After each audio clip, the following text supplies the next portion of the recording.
ધોરણ 10 વિજ્ઞાન પ્રકરણ 1 રાસાયણિક પ્રક્રિયાઓ અને સમીકરણો.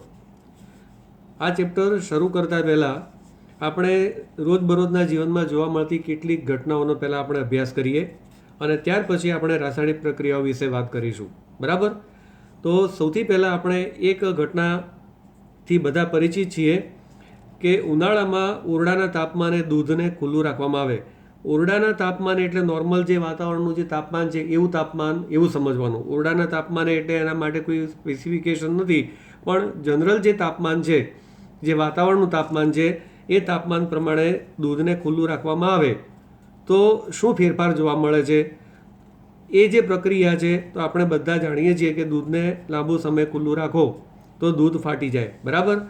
આપણે જોઈએ કે જ્યારે દૂધ બગડેલું ના હોય, ફાટી ગયું ના હોય, તે વખતે દૂધ છે એ સ્વાદમાં સારું લાગે છે અને તે પ્રવાહી સ્વરૂપ હોય છે. જ્યારે દૂધ ફાટી જાય ત્યારે એ ઘટ્ટ સ્વરૂપની અંદર રૂપાંતર થાય છે અને તેનો સ્વાદ આપણને ખાટો લાગે છે.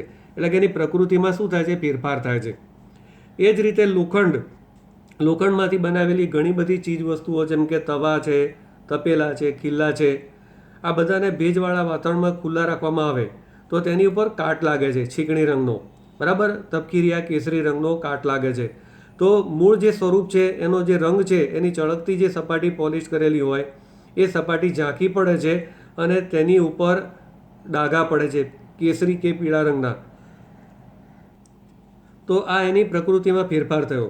એ જ રીતે દ્રાક્ષ, તમે દ્રાક્ષ ખાઓ તો ખટમીઠી લાગે, પણ જ્યારે દ્રાક્ષ સડી જાય, એની અંદર આથો આવે ત્યારે તેમાંથી આલ્કોહોલ બને છે, એટલે કે દારૂ બને છે. બરાબર? જે નશીલો પદાર્થ છે. તો આ દ્રાક્ષના સ્વરૂપમાં શું થાય છે? રાસાયણિક બંધારણમાં ફેરફાર થાય છે. એ જ રીતે ખોરાક રંધાય ત્યારે પણ તેનો સ્વાદ બદલાય છે. શરીરમાં ખોરાક જે આપણે લઈએ છીએ ઘન સ્વરૂપમાં કે કોઈ પણ અર્ધઘટ સ્વરૂપમાં, તો ધીરે ધીરે શરીરના પાચક રસો વડે તેના મૂળ જે બંધારણ છે એમાં શું થાય છે? ફેરફાર થાય છે. સ્ટાર્ચનું પાચન થાય, શર્કરાનું પાચન થાય. આ બધી જે પ્રક્રિયાઓ છે એ શરીરની અંદર થતી અનેક પ્રકારની પ્રક્રિયાઓ જે પદાર્થના એટલે કે ખોરાકના સ્વરૂપમાં શું કરે છે? ફેરફાર કરે છે. એ જ રીતે આપણે જે શ્વસન દરમિયાન હવા જે શ્વાસ દ્વારા લઈએ છીએ તેમાં ઓક્સિજન હોય છે અને તે ઓક્સિજન રુધિર દ્વારા શરીરના કોષો સુધી પહોંચે છે અને કોષોમાં રહેલા ગ્લુકોઝ સાથે તે ઓક્સિજન સંયોજાય છે અને ગ્લુકોઝનું દહન કરે છે. એટલે કે ગ્લુકોઝનું જે સ્વરૂપ છે એમાં શું થાય છે? ફેરફાર થાય છે. બરાબર? તો આ જે બધી પ્રક્રિયાઓ છે એમાં સાર શું? તો કે પદાર્થનું જે સ્વરૂપ, મૂળ સ્વરૂપ છે એમાં ફેરફાર થતો જોવા મળે છે. બરાબર? તો આવી જે પ્રક્રિયાઓ છે એને આપણે રાસાયણિક પ્રક્રિયા તરીકે ઓળખી શકીએ કે જેમાં પદાર્થના પ્રકૃતિમાં સ્વરૂપમાં ફેરફાર થતો હોય તેવી જે પ્રક્રિયા છે એને રાસાયણિક ફેરફાર તરીકે ઓળખવામાં આવે છે. અહીંયા ડેફિનેશન આપી છે એ જોઈએ આપણે કે જ્યારે કોઈ પણ ફેરફાર થાય ત્યારે, એટલે કે રાસાયણિક ફેરફાર થાય ત્યારે આપણે કહી શકીએ કે કોઈ રાસાયણિક પ્રક્રિયા થઈ. રાસાયણિક ફેરફાર થાય ત્યારે રાસાયણિક પ્રક્રિયા થાય. ભૌતિક ફેરફાર થાય ત્યારે રાસાયણિક પ્રક્રિયા ગણવામાં આવતી નથી. તો ભૌતિક ફેરફાર એટલે શું? તો એના વિશે આપણે હવે સમજીએ. ભૌતિક ફેરફાર સમજવા માટે એક અહીંયા ઉદાહરણ મેં આપ્યું છે. બરાબર? ધ્યાનથી જોશો કે બરફ છે એ ઘન સ્વરૂપમાં હોય છે અને તેને આપણે જ્યારે ગરમ કરીએ ત્યારે તે પીગળી અને પ્રવાહી સ્વરૂપમાં રૂપાંતરિત થાય છે. તેને વધારે ગરમ કરો પાણીને ત્યારે તે ઉત્કલન બિંદુ સુધી પહોંચે એટલે તેનું વાયુ સ્વરૂપમાં રૂપાંતર થાય છે, એટલે કે વરાળમાં રૂપાંતર થાય છે. બરાબર? ત્રણ સ્વરૂપમાં પાણીનો જે અણુ H2O છે એમાં કોઈ પણ પ્રકારનો ફેરફાર થતો નથી, માત્ર એના સ્વરૂપમાં ફેરફાર થાય છે. શેનાથી? ગરમી આપવાથી. બરાબર? તો આ જે પ્રક્રિયા છે, આ જે ગરમી આપીએ છીએ એના કારણે માત્ર પદાર્થના સ્વરૂપમાં ફેરફાર થાય છે, પણ કોઈ નવો પદાર્થ બનતો નથી. જેમ કે બરફને તમે ગરમ કરો અને તેનું પ્રવાહી પાણીમાં રૂપાંતર થાય તો પાણી એ કોઈ નવો પદાર્થ નથી, માત્ર આ જે બરફ છે એ ઘન સ્વરૂપમાં પાણી હતું એનું આ પ્રવાહી સ્વરૂપ છે. અને પાણીને તમે ગરમ કરો અને વરાળ સ્વરૂપમાં રૂપાંતર થાય ત્યારે તે એનું વાયુ સ્વરૂપ છે. બરાબર? આ બધા જ પદાર્થો મૂળભૂત રીતે H2O જ છે.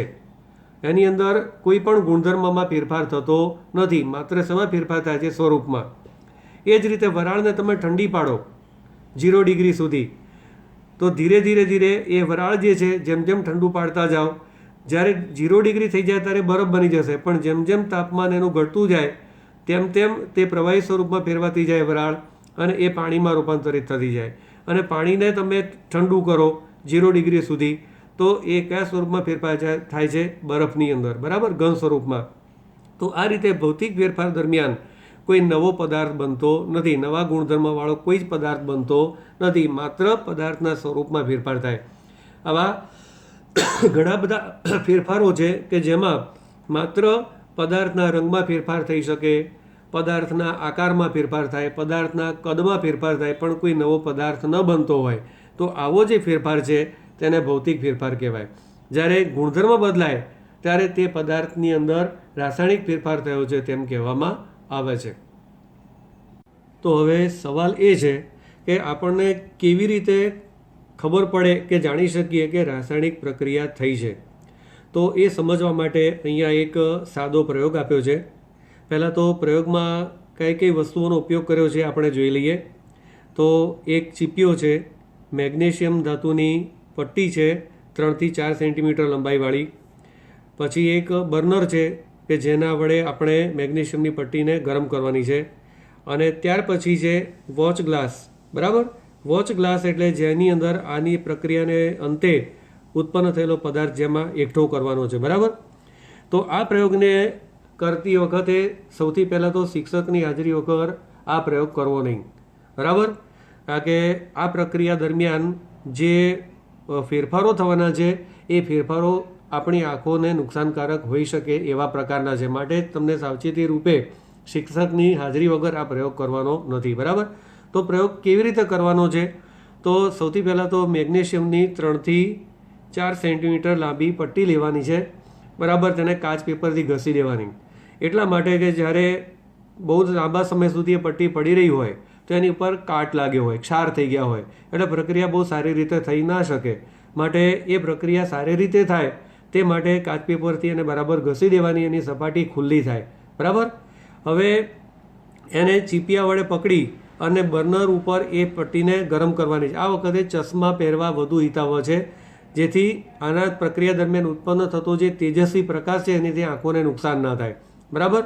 તો આ પ્રક્રિયા દરમિયાન જ્યારે આ પટ્ટીને ગરમ કરવામાં આવે છે બર્નર ઉપર, ત્યારે એકદમ તેજસ્વી પ્રકાશ સાથે પટ્ટી સળગે છે, ઝળહળતો સફેદ તેજસ્વી પ્રકાશ ઉત્પન્ન થાય.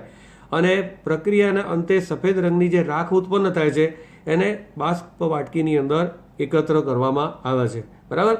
પ્રયોગની અંદર માત્ર આપણે આટલું જ ધ્યાન રાખવાનું છે. 2-3 સાવચેતીઓ છે. એક તો પટ્ટીને ચીપિયાથી પકડવાની, પ્રયોગ કરતી વખતે ચશ્મા પહેરવાના, અને બર્નર ઉપર તેને ગરમ કરવાનું, અને જે બાષ્પ વાટકીની અંદર એની જે રાખ છે એને એકત્ર કરવાની છે. આ રીતે પ્રયોગ કરવાનો છે. તો અહીંયા આપણને શું ફેરફાર જોવા મળ્યો? તો જે આ જે પટ્ટી હતી એ પટ્ટી ઘન સ્વરૂપમાં હતી, એ ઘનમાંથી પાવડર સ્વરૂપમાં રૂપાંતરિત થઈ, બરાબર. અને પાવડર સ્વરૂપમાં રૂપાંતર થયેલો આ જે પદાર્થ છે એ જે પ્રક્રિયા દ્વારા બને છે એ હવાના ઓક્સિજન સાથે સંયોજાય છે. મેગ્નેશિયમની જે પટ્ટી છે એને ખૂબ જ ગરમ કરો ત્યારે મેગ્નેશિયમ એ હવાના ઓક્સિજન સાથે સંયોજાય છે અને મેગ્નેશિયમ ઓક્સાઇડ નામનો પદાર્થ બને છે, MgO, બરાબર. Mg એટલે મેગ્નેશિયમ, O એટલે ઓક્સિજન. તો સફેદ રંગની આ જે રાખ છે એને મેગ્નેશિયમ ઓક્સાઇડ તરીકે ઓળખવામાં આવે છે. તો આ જે છે એ રાસાયણિક ફેરફાર છે. મેગ્નેશિયમની પટ્ટી ઘન સ્વરૂપમાં હતી, એમાં માત્ર મેગ્નેશિયમ હતું. જ્યારે મેગ્નેશિયમ ઓક્સાઇડ બને છે ત્યારે એની અંદર નવો પદાર્થ ઉમેરાયો, ઓક્સિજન, અને મેગ્નેશિયમ ઓક્સાઇડ બને છે. હવે એના ગુણધર્મ વિશે પણ આપણે થોડીક ચર્ચા કરી લઈએ. તો હવે મેગ્નેશિયમની પટ્ટીને હવામાં જે આપણે સળગાવવાનો જે પ્રયોગ કર્યો એમાં શું પરિવર્તન થયું? તો એની અવસ્થામાં પરિવર્તન થયું. અવસ્થા એટલે ઘન સ્વરૂપમાંથી પાવડર સ્વરૂપમાં રૂપાંતરિત થયું. અને તેનો રંગમાં શું ફેરફાર થયો? તો તે સફેદ રંગની રાખની અંદર પરિવર્તિત થયું. અહીંયા બીજા કેટલાક પરિવર્તનો આપ્યા છે, પણ દરેકમાં બધા જ પરિવર્તનો લાગુ પડે તેવું જરૂરી નથી. કોઈકની અંદર વાયુ ઉદ્ભવ થતો હોય, તો કોઈકની અંદર તાપમાનમાં ફેરફાર થતો હોય, આવા ઘણા પ્રકારના ફેરફારો થઈ શકે, બરાબર. તો જ્યારે રાસાયણિક ફેરફાર થાય ત્યારે કયા કયા ફેરફારો થઈ શકે? તો કે અવસ્થામાં ફેરફાર થાય, ઘન, પ્રવાહી કે વાયુ. રંગમાં પરિવર્તન થાય, કોઈક પ્રક્રિયા દરમિયાન કોઈક વાયુ ઉત્પન્ન થાય, અથવા તે ઉપરાંત તાપમાનમાં પણ પદાર્થના તાપમાનમાં ફેરફાર થાય, આવા અનેક પ્રકારના ફેરફારો રાસાયણિક પ્રક્રિયા દરમિયાન થઈ શકે છે. અહીંયા ઉપર તમારી ચોપડીમાં બીજા 2 પ્રવૃત્તિઓ આપેલી છે, એ તમારે વાંચવાની જાતે, અને એના જે પરિણામો છે એના વિશે તમારે જાતે વિચારવાનું છે. બરાબર. હવે આપણે રાસાયણિક પ્રક્રિયાઓને સમીકરણ સ્વરૂપે દર્શાવવી શા માટે જરૂરી છે એના વિશે આ ટોપિકમાં ડિસ્કસ કરેલું છે. બહુ સરળ રીતે સમજાય તેવી વસ્તુ છે. અહીંયા એક વાક્ય આપેલું છે કે જ્યારે મેગ્નેશિયમની પટ્ટી હવામાં સળગે છે ત્યારે મેગ્નેશિયમ ઓક્સાઇડમાં રૂપાંતરિત થાય છે. તો આ જે પ્રક્રિયા છે એનું વર્ણન ખૂબ જ લાંબુ થઈ જાય છે વાક્યમાં દર્શાવતા. તો એને ટૂંકમાં સરળતાથી દર્શાવી શકાય તે માટે વૈજ્ઞાનિકોએ એક પદ્ધતિ વિકસાવી છે જેને રાસાયણિક સમીકરણ તરીકે ઓળખવામાં આવે છે. તો કેવી રીતે દર્શાવવામાં આવે છે તેના વિશે વિચારીએ. તો અહીંયા જે આપણે પદાર્થો પ્રક્રિયામાં ઉપયોગમાં લીધા હતા એ પદાર્થો હતા મેગ્નેશિયમ અને ઓક્સિજન. મેગ્નેશિયમની પટ્ટીવાળો જે પ્રયોગ છે એની વાત છે. તો આ મેગ્નેશિયમ અને ઓક્સિજન વચ્ચે પ્રક્રિયા થઈ માટે આ 2 પદાર્થોને પ્રક્રિયકો કહેવાય, અને જેમની વચ્ચે પ્રક્રિયા થઈ છે તેમની વચ્ચે વત્તાની નિશાની મૂકવામાં આવે છે. તે જ રીતે તીરની નિશાની કરી અને જમણી તરફ પ્રક્રિયાને અંતે જે પદાર્થો બન્યા હોય, અહીંયા એક જ પદાર્થ બને છે મેગ્નેશિયમ ઓક્સાઇડ, તેને નિપજ તરીકે ઓળખવામાં આવે છે. તો આ રીતે આપણે રાસાયણિક સમીકરણ સ્વરૂપે રાસાયણિક પ્રક્રિયાને દર્શાવી શકીએ છીએ ખૂબ સરળતાથી. તો પ્રક્રિયકો કઈ તરફ આવે? સમીકરણની ડાબી તરફ. પ્રક્રિયકો વચ્ચે કઈ નિશાની આવે? વત્તાની. અને એ જ રીતે તીરની નિશાની નિપજ તરફ આવે અને એને સમીકરણની જમણી બાજુ તરીકે ઓળખવામાં આવે છે. બરાબર. મિત્રો, અગાઉ આપણે રાસાયણિક સમીકરણ કેવી રીતે લખાય તેના વિશે ચર્ચા કરી હતી. એની હાઇલાઇટ જરા તમને ફરી બતાવી દઉં છું. અહીંયા આપણને આ જે સમીકરણ આપ્યું છે, મેગ્નેશિયમ વત્તા ઓક્સિજન gives મેગ્નેશિયમ ઓક્સાઇડ પ્રક્રિયકો અને નિપજો. આ જ સમીકરણને હજુ વધુ સરળ રીતે લખવા માટે એક બીજી પદ્ધતિ છે જેને તે સમીકરણનું માળખાકીય સ્વરૂપ તરીકે ઓળખવામાં આવે છે. તેના વિશે હવે આપણે ચર્ચા કરવાની છે. તો અહીંયા આપણે જોઈએ કે અહીંયા તમને જે સમીકરણ આપેલું છે, બરાબર ધ્યાનથી જુઓ કે મેગ્નેશિયમને બદલે અહીંયા શું લખ્યું છે? Mg, અને ઓક્સિજનને બદલે શું લખ્યું છે? O2, અને મેગ્નેશિયમ ઓક્સાઇડને બદલે લખ્યું છે મેગ્નેશિયમ ઓક્સાઇડ. બરાબર, MgO. તો આ જે છે એ દરેક જે પદાર્થ હતા પ્રક્રિયામાં ભાગ લેતા એના રાસાયણિક સૂત્ર સ્વરૂપે તેને દર્શાવ્યું છે, જેથી લખાણ આપણું ટૂંકું થઈ જાય. મેગ્નેશિયમ લખવાને બદલે Mg લખો તો એટલું લખાણ ઊંચું થાય. ઓક્સિજન લખવાને બદલે O2 લખો. તો આ રીતે જે સમીકરણ લખવામાં આવે છે, પરંતુ આ જે સમીકરણ છે એને માળખાકીય સમીકરણ કહેવામાં આવે છે. એનું કારણ કે અહીંયા ડાબી અને જમણી બાજુ બંને પરમાણુઓ જે છે મેગ્નેશિયમ અને ઓક્સિજન, એના પરમાણુનું દળ સરખું નથી. તમે અહીંયા જુઓ કે અહીંયા મેગ્નેશિયમનું પરમાણુનું દળ સરખું છે. ડાબી બાજુ એક પરમાણુ છે મેગ્નેશિયમ, જમણી બાજુ પણ એક પરમાણુ છે. પરંતુ ઓક્સિજનના કેટલા પરમાણુ છે? 2. જ્યારે અહીંયા ઓક્સિજનનો એક જ પરમાણુ છે. બરાબર. તો આ પ્રકારના જે સમીકરણ છે જે માત્ર કયા પદાર્થો પ્રક્રિયા કરે છે અને શું બને છે એટલું જ દર્શાવે છે. પરંતુ રાસાયણિક રીતે જ્યારે કોઈ પણ પ્રક્રિયા થાય ત્યારે ડાબી અને જમણી બાજુ બંને બાજુ પરમાણુનું દળ સરખું હોવું જોઈએ, જે આમાં નથી. તો આ પ્રકારનું જે સમીકરણ જે છે એને માળખાકીય સમીકરણ તરીકે ઓળખવામાં આવે છે. તો આ સમીકરણને કોનું માળખાકીય સમીકરણ કહેવાય? તો મેગ્નેશિયમની હવામાં સળગવાની પ્રક્રિયા માટેનું માળખાકીય સમીકરણ છે તેમ કહેવાય. પરીક્ષામાં જ્યારે પ્રશ્ન કોઈ આ રીતે પૂછે કે ભાઈ મેગ્નેશિયમનું હવામાં દહન થવાથી જે પ્રક્રિયા થાય તેનું માળખાકીય સમીકરણ લખો, તો આ સમીકરણ લખવું પડે, નહીં કે બેલેન્સ કરેલું. સમીકરણ બેલેન્સ કેવી રીતે કરવાનું છે એ આપણે પછી ચર્ચા કરીશું. પણ અત્યારે માત્ર આપણે માળખાકીય સમીકરણ એટલે શું તો ટૂંકમાં એટલું સમજી શકાય કે જે પદાર્થો પ્રક્રિયામાં ભાગ લેતા હોય તે પદાર્થોના ડાબી બાજુ રાસાયણિક સૂત્ર લખાય. પ્રક્રિયાને અંતે જે પદાર્થ બનતો હોય તે પદાર્થનું રાસાયણિક સૂત્ર લખાય, પરંતુ તેને બેલેન્સ કરેલું ના હોય, ડાબી અને જમણી બાજુ પરમાણુના દળ સરખા ન કરેલા હોય, તો આ પ્રકારનું જે સમીકરણ છે તેને માળખાકીય સમીકરણ કહેવામાં આવે છે. ઓકે.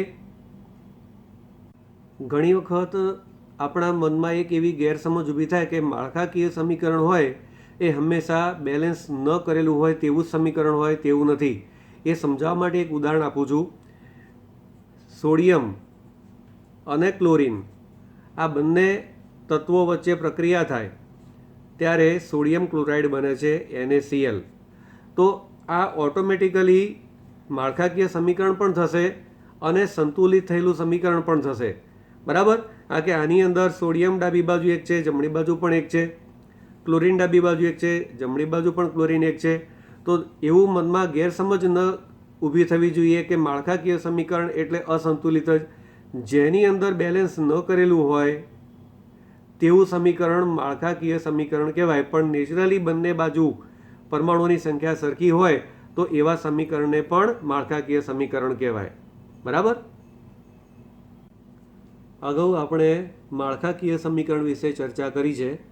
હવે આપણે માળખાકીય સમીકરણને સમતોલિત કરવું શા માટે જરૂરી છે એના વિશે ચર્ચા કરવાની છે. તો દળ સંચયનો નિયમ એવું કહે છે કે જ્યારે કોઈ પણ રાસાયણિક પ્રક્રિયા થાય ત્યારે કોઈ નવું દ્રવ્ય ઉત્પન્ન થતું નથી કે કોઈ દ્રવ્યનો નાશ થતો નથી. બરાબર? અહીંયા દળ સંચયનો નિયમ આપેલો છે. કોઈ પણ રાસાયણિક પ્રક્રિયામાં દળ એટલે કે દ્રવ્ય એનું સર્જન થતું નથી કે તેનો વિનાશ થતો નથી. એનો અર્થ એ થાય કે પ્રક્રિયા થતાં પહેલાં પ્રક્રિયકોનું જે દળ હોય તેટલું જ દળ નિપજોનું હોવું જોઈએ. આ જ વસ્તુને બીજા શબ્દોમાં દર્શાવી છે કે નિપજોમાં હાજર રહેલા તત્વોનું કુલ દળ. પ્રક્રિયાને કારણે જે નિપજો બની એ નિપજોની અંદર જે તત્વો છે તે તત્વોનું કુલ દળ એ પ્રક્રિયકોમાં હાજર રહેલા તત્વોના કુલ દળ જેટલું હોય છે. ઉપર જે દર્શાવ્યું છે એ જ વસ્તુ અહીંયા છે કે નિપજોની અંદર જે કુલ દળ હોય તેટલું પ્રક્રિયકોનું દળ હોય અથવા તો પ્રક્રિયકોનું દળ એટલું નિપજોનું દળ. બંને વસ્તુ સેમ છે. અને આ જ વસ્તુને હજુ વધુ એક બીજી રીતે દર્શાવવામાં આવે છે કે જ્યારે કોઈ પણ રાસાયણિક પ્રક્રિયા શરૂ થાય ત્યારે પ્રક્રિયા શરૂ થતાં પહેલાં અને પૂર્ણ થયા બાદ તેમાં રહેલા તત્વના પરમાણુઓની સંખ્યા સમાન રહે છે. એટલે કે ડાબી બાજુ જેટલા પરમાણુ હોય જે તે તત્વના એટલા જ પરમાણુ જમણી બાજુ હોય છે. બરાબર? કારણ કે પરમાણુઓનું જે દળ છે એ નિશ્ચિત છે.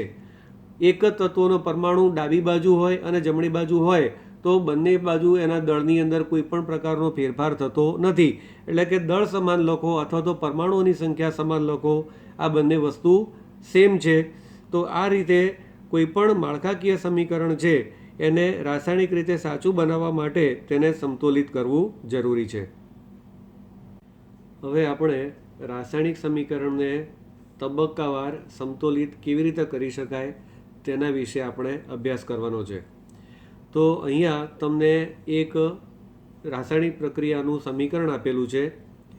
ઝીંક વત્તા સલ્ફ્યુરિક એસિડ gives ઝીંક સલ્ફેટ વત્તા હાઇડ્રોજન. તો આ પ્રકારનું જે સમીકરણ છે કે જેમાં તત્વોના નામ લખેલા છે શાબ્દિક, તો આ પ્રકારનું જે સમીકરણ છે તેને શાબ્દિક સમીકરણ તરીકે ઓળખવામાં આવે છે. અગાઉ આપણે માળખાકીય સમીકરણની ચર્ચા જે કરી હતી તેના પહેલાં મેગ્નેશિયમ વત્તા ઓક્સિજન gives મેગ્નેશિયમ ઓક્સાઇડ શબ્દોમાં લખ્યું હતું. હું તમને ફરી બતાવી દઉં. આપણા આ પેજ ઉપર આ વસ્તુ આપેલી છે. મેગ્નેશિયમ વત્તા ઓક્સિજન gives મેગ્નેશિયમ ઓક્સાઇડ. તો આ જે સમીકરણ છે કેવું સમીકરણ છે? શાબ્દિક સમીકરણ છે. તે જ રીતે અહીંયા ઝીંક અને સલ્ફ્યુરિક એસિડ આ બંને વચ્ચે પ્રક્રિયા થઈને ઝીંક સલ્ફેટ અને હાઇડ્રોજન બને છે. આ પણ એક શાબ્દિક સમીકરણ છે. તો સૌપ્રથમ તેને આપણે માળખાકીય સમીકરણમાં દર્શાવીએ. એટલે કે જે તત્વો જે છે એના જે નામ છે એને આપણે સૂત્ર તરીકે એના જે રાસાયણિક સૂત્ર છે એ પ્રમાણે દર્શાવીએ. તો ઝીંક છે એનું રાસાયણિક સંજ્ઞા છે Zn. એ રીતે સલ્ફ્યુરિક એસિડ છે એનું રાસાયણિક સૂત્ર છે H2SO4. ઝીંક સલ્ફેટ ZnSO4. સલ્ફેટ એટલે SO4 યાદ રાખજો. અને હાઇડ્રોજન એટલે H2. બરાબર? તો આ રીતે પ્રક્રિયકો અને નિપજોને સૂત્ર દ્વારા ડાબી અને જમણી બાજુ દર્શાવ્યા છે. હવે આ જે સમીકરણ છે માળખાકીય સમીકરણ એ સૌથી પહેલાં તો સમતોલિત છે કે નહીં એ આપણને ખબર પડવી જોઈએ, અને જો ન હોય તો જ આપણે એને સમતોલિત કરવાનું છે. બરાબર? તો આ સમતોલિત છે કે નહીં એ કેવી રીતે ચકાસવાનું, તો બહુ જ સરળતાથી આપણને સમજણ પડે એવી જ વસ્તુ છે. બરાબર? ધ્યાનથી જોજો કે ડાબી બાજુ ઝીંક જે છે એના કેટલા પરમાણુ છે એ પહેલાં ચકાસો. તો ડાબી બાજુ એક ઝીંક અહીંયા છે, સોરી, અહીંયા ડાબી બાજુ આ પ્રક્રિયકો છે એમાં એક ઝીંક છે, એટલે ઝીંક પ્રક્રિયકોમાં ઝીંકના પરમાણુની સંખ્યા 1, અને નિપજની અંદર પણ ઝીંકના પરમાણુ કેટલા છે? એટલે નિપજમાં પણ 1 છે. બરાબર?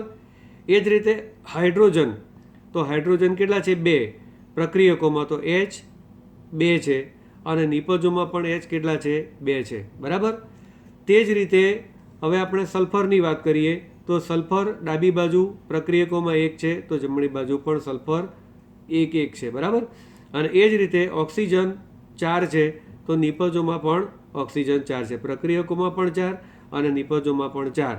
તો આ રીતે આ જે પ્રક્રિયા જે સમીકરણ છે એ શાબ્દિક સમીકરણમાંથી માળખાકીય સમીકરણ આપણે જે દર્શાવ્યું એ માળખાકીય જે સમીકરણ છે એ સમતોલિત રાસાયણિક સમીકરણ પણ છે.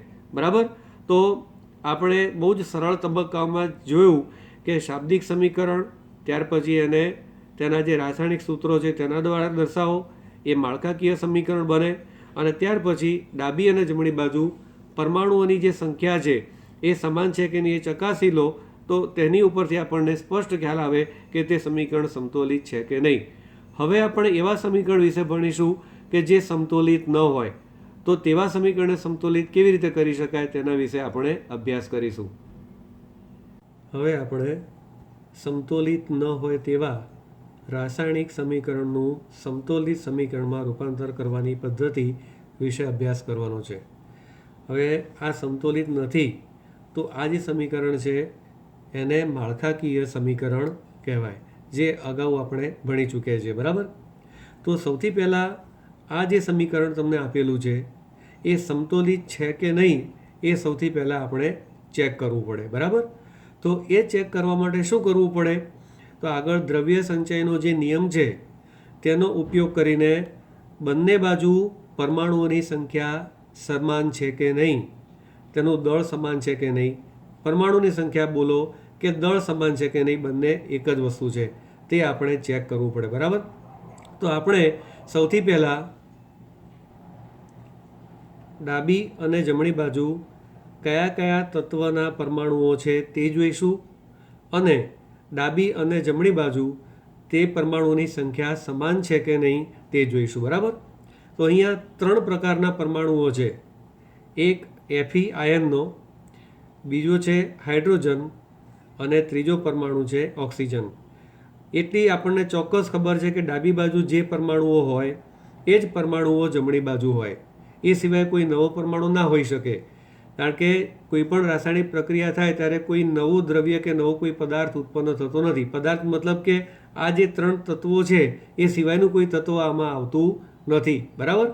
તો આપણે આ જે 3 તત્વોની જે વાત કરી એ 3 તત્વોના ડાબી અને જમણી બાજુ પરમાણુઓની સંખ્યા કેટલી છે તે પહેલાં આપણે જોઈએ. બરાબર? તો કયા કયા તત્વો છે? એક તત્વ કયું છે? Fe.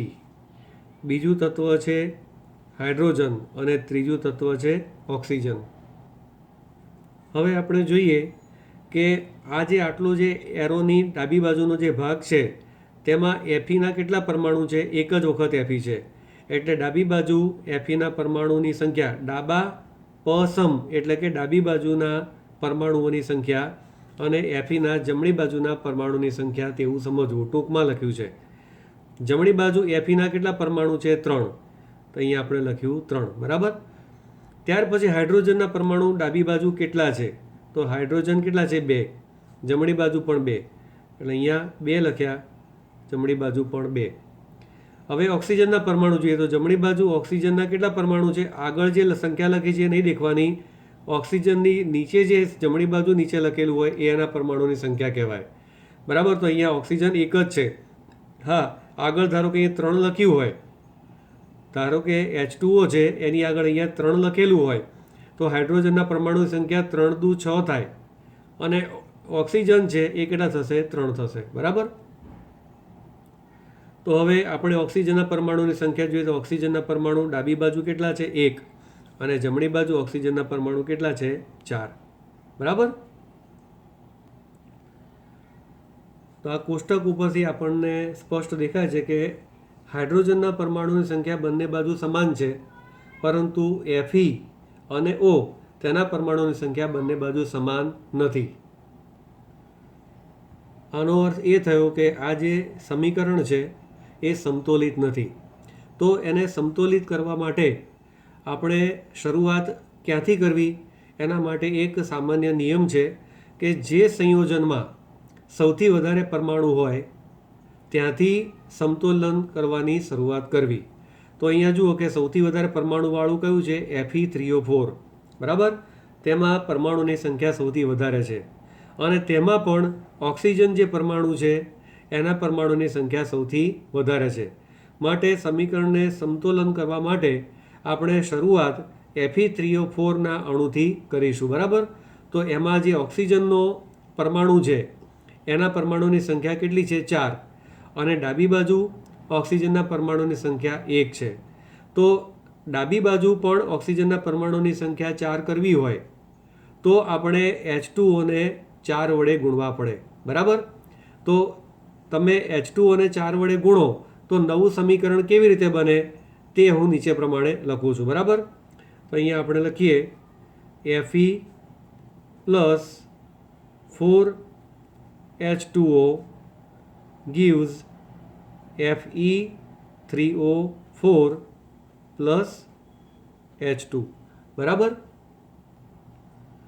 હવે એક બાબત ખાસ યાદ રાખવાની કે જ્યારે આપણે સહગુણક 4 વડે H2Oને ગુણીએ તો 4H2O લખી શકીએ, પરંતુ H2O4 આ રીતે લખી શકાય નહીં. અને બીજી એક બાબત એ છે કે H2O4 આ રીતે પણ લખી ન શકાય. કારણ કે આ રીતે લખવાથી જે સમીકરણ છે એના તત્વોના સૂત્રો કે સંયોજનો બદલાઈ જાય છે. એટલે કે મૂળ જે સ્વરૂપ છે એમાં શું થાય છે? ફેરફાર થઈ જાય છે. એટલે આ બાબત ખાસ ધ્યાનમાં રાખવાની કે જ્યારે સહગુણક વડે ગુણો તો આ પ્રકારની ભૂલ તમારે કરવાની નથી. બરાબર.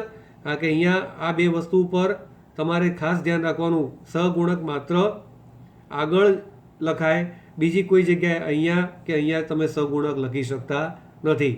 તમને એવું લાગે કે હું અહીં 4 લખું તો ઓક્સિજન 4 થઈ ગયા, અહીંયા કાઉન્સ કરીને હું 4 લખું તો ઓક્સિજન 4 થઈ ગયા, પણ આ વસ્તુ ખોટી છે રસાયણ વિજ્ઞાનની દ્રષ્ટિએ.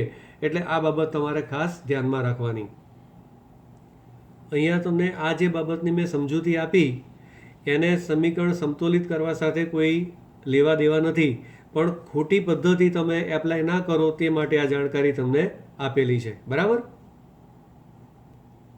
હવે આપણે બંને બાજુ ઓક્સિજનના પરમાણુની સંખ્યા તો સમાન બનાવી દીધી, પણ હવે બીજા બે જે તત્વો બાકી રહ્યા Fe અને H એના પરમાણુની સંખ્યા આપણે બંને બાજુ સમાન કરવાની છે. બરાબર.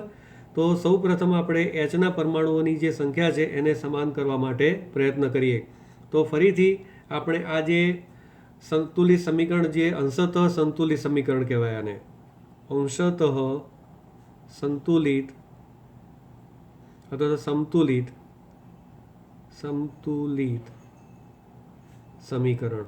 હજુ બધા જ તત્વો છે એના પરમાણુ ભાર સરખા થયા નથી, માટે આને કેવું કહેવાય? અંશતઃ સંતુલિત સમીકરણ. બરાબર.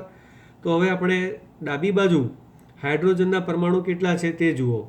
તો આ જે સહગુણક 4 છે તે, એટલે હાઇડ્રોજન ઓલરેડી 2 તો છે જ, અને એને 4 વડે ગુણો એટલે હાઇડ્રોજન કેટલા થયા? 4 દુ 8 થયા.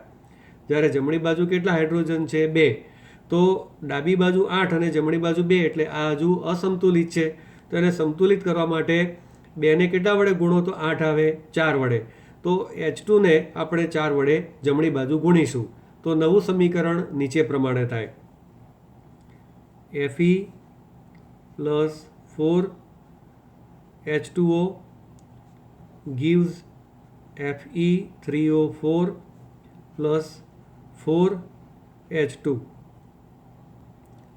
તો હવે ડાબી અને જમણી બાજુ ઓક્સિજનના પરમાણુઓ આપણે સમાન કરી દીધા અને H2 હાઇડ્રોજન એના પરમાણુઓની સંખ્યા પણ સમાન કરી દીધી. હવે આપણે Feના પરમાણુ સમાન કરવાના છે. તો ડાબી બાજુ 1 Fe છે, જ્યારે જમણી બાજુ કેટલા છે? 3 Fe. તો હવે તમને ખ્યાલ આવી જ ગયો હશે કે આપણે શું કરવું જોઈએ. તો ડાબી બાજુ FE જે 1 છે એને કેટલા વડે ગુણવા પડે? 3 વડે. તો આપણે ફરી સમીકરણ લખીએ. 3FE plus 4H2O gives Fe3O4 plus 4H2. તો આ જે છે સમીકરણ મળ્યું એ આપણે જે પણ તત્વો બેલેન્સ કરવાના હતા પરમાણુઓની સંખ્યા એ બધી પ્રક્રિયા આપણી દૃષ્ટિએ અહીંયા હવે પૂરી થાય છે. બરાબર. પણ હજુ પણ આ સમીકરણ સમતોલિત થયું છે કે નહીં એ ચેક કરવા માટે ફરીથી બધા જ તત્વો જે છે એના ડાબી અને જમણી બાજુ પરમાણુની સંખ્યા ચેક કરવી પડે. બરાબર. તો હવે ડાબી બાજુ અને જમણી બાજુ સમીકરણમાં પરમાણુની સંખ્યા આપણે ગણી લઈએ. બરાબર. તો Fe ડાબી બાજુ કેટલા છે? 3. તો જમણી બાજુ પણ કેટલા છે? 3. એટલે Feના પરમાણુની સંખ્યા બંને બાજુ સમાન છે. એ રીતે હાઇડ્રોજન ચેક કરો. હાઇડ્રોજન H2 અને આ 4 એટલે 4 દુ 8 થયા. તો જમણી બાજુ પણ 4 દુ 8 થયા. અને ઓક્સિજન ચેક કરો. તો ઓક્સિજન કેટલા છે? 4. તો પણ અહીંયા કેટલા છે? 4. અહીંયા ઓક્સિજન માટે આગળ જે સંખ્યા લખી હોય એ ધ્યાનમાં લેવાની. બરાબર. ફરી યાદ દેવડાવી દઉં કે હાઇડ્રોજનના જે પરમાણુ છે એમાં જમણી બાજુ નીચે જે સંખ્યા લખી હોય તે અને આગળ જે સહગુણક હોય બંનેનો ગુણાકાર કર્યા પછી એના પરમાણુઓની સંખ્યા મળે. હાઇડ્રોજનના પરમાણુ 4 ના કહેવાય. 4 દુ 8. ધારો કે અહીંયા H3 હોય તો હાઇડ્રોજનના પરમાણુની સંખ્યા 3 ચોક 12 થાય. બરાબર. તો અહીંયા ડાબી બાજુ ઓક્સિજનના પરમાણુની સંખ્યા 4 છે અને જમણી બાજુ પણ ઓક્સિજન છે એના પરમાણુની સંખ્યા 4 છે. આમ દરેક તત્વ ડાબી અને જમણી બાજુ પરમાણુની સંખ્યા સમાન ધરાવે છે. માટે આ જે સમીકરણ છે એને સમતોલિત રાસાયણિક સમીકરણ કહેવાય. સંપૂર્ણ રીતે સમતોલિત થઈ ગયું. બરાબર. સમીકરણને સમતોલિત કરવાની આ જે પદ્ધતિ છે એ પદ્ધતિને હીટ એન્ડ ટ્રાયલ પદ્ધતિ કહેવામાં આવે છે. કારણ કે આ પદ્ધતિમાં આપણે પ્રયત્નો દ્વારા નાનામાં નાના પૂર્ણાંક સહગુણક આપણે જે પણ સહગુણકો વડે ગુણીએ છીએ બધા કેવા છે? પૂર્ણાંક. અને કેવો? નાનામાં નાનો.